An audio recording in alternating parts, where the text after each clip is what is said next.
पिङमा खोला जान्छु गाइस 3 जना र यो पनि हाम्रो खतरनाक एक्सपिरियन्स हो है गाइस हेरौँ के हुन्छ जाडो पनि अति छ पानी परिरहेछ हामी यस्तो ठाउँमा जाँदैछौँ जहाँ चाहिँ यो चाहिँ अब हामी चाहिँ खासमा भूत हुन्छ कि हुँदैन भनेर चेक गर्न जान आँटेको हो अस्ति अब हजुर एकदम दिगो हो अब गर्दैन एन्ड गाइज अब धेरैले भन्छन् नि होइन भूत आयो कि छैन भनेर हुन्छ कि हुँदैन भनेर आज हामी त्यही चेक गर्न जान लाग्यो अब हेरौँ मान्छे नै डराउँदै अब हेरौँ गाइज गाइज अहिले चाहिँ म लास्ट टाइममा बसिरहेको छु किनभने सिकारु हो नि त स्कुटर मात्रै कुदाउनु चाहिँ आज बाइक चलाइराख्नु भएको छ त्यही पनि यस्तो राति जाडो त अति जाडो छ हेरौँ आजको एक्सपिरियन्स कस्तो हुन्छ गाइस लगभग अब चाहिँ हामी पुग्न लागिसक्यौँ अहिले बाइक चाहिँ न्यु जनाजा कुदाइराख्नु भएको छ र माथि तिनजुरे छ केही देखिएको छैन लगभग 5 मिनट पनि लाग्दैन होला सायद पुगिँदैछ हेरौँ स्टे कनेक्टेड है गाइस आर्मीको ज्याकेट लगाइरहेको छु सबैजना छौँ 3 जना छौँ अनि यो ठाउँमा चिसो चाहिँ अति चिसो छ है हामी तर न्यानो आफ्नो सुरक्षाको लागि हेरेर आएको छौँ कसैले गर्न नसक्ने काम हो यो एउटा रिसेन्ट भिडियोमा चाहिँ एउटा ब्याङ्कमा चाहिँ मान्छे जिउदो लास लिएर गएको एउटा भिडियो देखिरहेको थियो हड्डीहरू त्यही देखेर पनि आज हामीलाई एउटा प्रेरणा त मिलेको होइन तै पनि हामी जाँदैछौँ है गाइज यत्रो ठुलो ढुङ्गा छ यहाँ म तपाईँहरूलाई देखाउँछु के देखिँदैन रहेछ यत्रो ढुङ्गा चाहिँ यत्रो ठुलो ढुङ्गा छ कि यहाँ माथि चाहिँ तर पनि गाइज हेरौँ के हुनेछ गाइज हामी चाहिँ फाइनली पिङमा खोला आइपुगिसक्यौँ है खोलाहरू पनि कराइरहेछ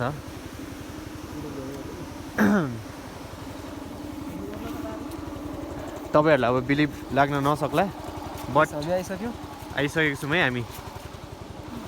यो ठाउँ हेर्न सक्नुहुन्छ पिङमा खोला लेखेको छ यहाँ पिङमा खोला यहाँ हाम्रो न्यु जनाले बाइक कुदाउनु भयो 3 जना अब मिलन दाइ यहाँ हुनुहुन्छ एन्ड म छु यहाँ बाइक कहाँबाट अफ गर्ने हो ल खोला कराएको सुन्नु कहाँ अनि बत्ती बालेर चाबी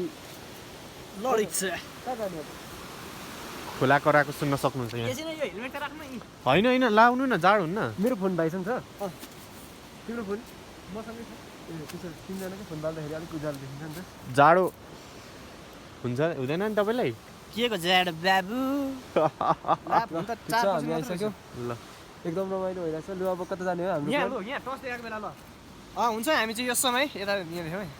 यता टस देखाउनु हामी चाहिँ ल यो समय हामी चाहिँ है पिङ्गो खोलामा छौँ अनि यो ठाउँ चाहिँ एकदमै समाधि के भन्छ मृतक शरीरहरूलाई जलाउने ठाउँ हो यो चाहिँ अनि यो समय हामी यहाँ छौँ अनि हामी देख्न सक्नुहुन्छ यो म्याङलुङ गेटमा है म्याङलुङ गेट हो खोला छ अनि खोला लिएर चाहिँ मानिसहरूले मृत शरीरलाई विसर्जन गर्ने कार्यलाई चाहिँ गरिरहेको कुरा हामीले थाहा गर्न सक्छौँ र अलिक परतिर हामी जानेछौँ यस समय खै कता हो लु टार्जन भाइले हामीलाई नेतृत्व गर्छ यसको लागि मलाई पनि अब त्यसको नलेज चाहिँ केही छैन गाइस र पनि अब यहाँ हामी जाँदैछौँ यस सर यस्तो चप्पलमा आएको छौँ फेरि यो मेरो ज्याकेटको स्टाइल पनि देख्न सक्नुहुन्छ खै चप्पल यहाँ भिजेल है फेरि ए सरी है धन्य चप्पल केडीको चप्पल कता जाने अनि उता जलाउने ठाउँमा जाउँ न भनेको किन डर लाग्छ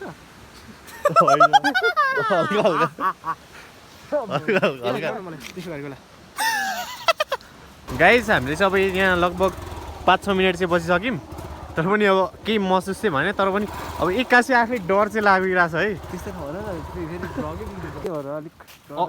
अघिको ठाउँभन्दा चाहिँ हामी अलिकति अब मेन जुन जाने ठाउँ नै हुन्छ नि यो समय हामी गेटमा आइपुगेको छौँ यता देखाउनु मलाई गेटमा यो समय हामी गेटमा आएका छौँ र हामी 3 जना मात्र छौँ यहाँ चाहिँ अब ठ्याक्कै मलामीहरू आउँदाखेरि खाजा खाना यहाँ खाने खाजासाजाको लागि अथवा यहाँ बस्नलाई गरिन्छ त्यहाँ पर कुचो रहेको रहेछ है अहिले कुच्याएर यहाँ गेट देखाउँ न गेट नदेखिन्जेल कसैले पत्याउँदैनन् क्या यही हो क्या पढ्नै पर्छ गेट पढ्नै पर्छ गाइज यहाँ देख्न त्यहाँ माथि सक्नुहुन्छ हेर्न सक्नुहुन्छ पिङवा आर्यघाट प्रवेशद्वार प्रवेशद्वार मेङलुङ 6 तेह्रथुम र यहाँदेखि तल चाहिँ तपाईँ हेर्ने है अब यहाँदेखि तल चाहिँ खोला कराएको पनि सुन्दै हुन्छ हामी गेटबाट नि भित्रै पसेको जस्तो देखाउँ म चाहिँ गेटदेखि भित्र छु म नि भित्र छु मिलन दाई पनि भित्र आउनु ल अब एउटा नि तल डराउनु भयो मिलन दाई तल पुगेर आएको जस्तो एउटा भिडियो बनाऊँ न ए लु को छ भने त तल पुगेर आउँछ नि च्यालेन्ज हाम्रो सासी 8 दादा चाहिँ यहाँबाट यो गेटबाट पिङवा आर्यघाट प्रवेशद्वार मेङलुङ 6 तेह्रथुमको मान्छे जलाउने ठाउँमा जाँदै हुनुहुन्छ ल ल ल ल ल ल ल ल अब चाहिँ हामी यहाँ खोलातिर जाँदैछौँ है गाइस एकदमै डर लाग्दो छ यहाँ खोलाहरूको यहाँ देख्न सक्नुहुन्छ अब हामी त्यही अब आर्यघाटसम्मै जाँदैछौँ हाम्रो यहाँ बोलाउँदै हुनुहुन्छ अनि खै न्युजना चाहिँ अघि हिँड्नुभएको अगाडि देख्ने हुन्थ्यो कता पुग्नु पो भयो खोला पानीमा पनि झिझक्नु है गाइस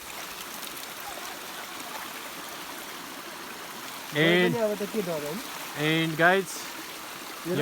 मान्छे हामी मान्छे आँटिलो छौँ भन्ने खोजेको मान्छे आँटिलो छौँ अलिकति चाहिँ आर्यघाट छ हामी घर फर्किने निर्णय गरिसकेका छौँ अब चाहिँ अब हामीले अब भुतसुत पनि केही देख्दैनौँ ए झन्डै लडियो केही पनि देखिनँ भुतसुत अब म एउटा अलिकति हेर्दा भुत जस्तो देखेँ तर म मान्छे नै हो एन्ड होपफुली जाँदैछौँ है अलिकति एक्सपिरियन्स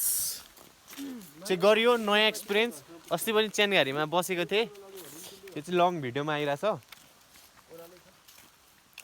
एन्ड गाइज अब कुनै समय चाहिँ हामी खोलामा रातिको 12 बजे चाहिँ खोलामा पौडी खेल्नेछौँ हो गाइज यो चाहिँ हुन्छ है किनभने म यस्तो च्यालेन्ज भिडियो गरिरहेको हुन्छु